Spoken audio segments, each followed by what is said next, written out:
చాలామంది ప్రజాప్రతినిధులు మంత్రులుగా ప్రమాణ స్వీకారం చేసేటప్పుడు ఒక పదాన్ని ఒత్తి పలకడంలో లేకపోతే స్పష్టంగా పలకడంలో ఇబ్బంది పడుతుంటారు. సార్వభౌమాధికారము, సావర్నిటీ, సార్వభౌమాధికారం అంటే హయ్యెస్ట్ పవర్. ఇది దేశానికి ఉంటుంది. ఆ సార్వభౌమాధికారాన్ని కాపాడతాం అని ప్రమాణం చేయాలి. సరే, నేతలను వదిలేద్దాం. నిజంగా దేశాలు ఈ సార్వభౌమాధికారం కోసం తెగిస్తాయా?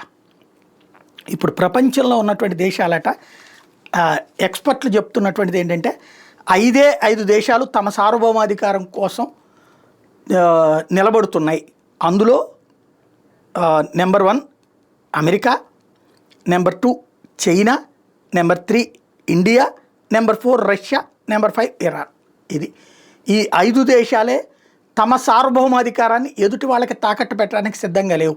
తమ సార్వభౌమాధికారం కోసం ఎంతకైనా తెగుస్తున్నాయి, ఎంతకైనా పోరాడుతున్నారు అక్కడ ఉన్నటువంటి నేతలు అని లెక్కలు చెప్తున్నారు.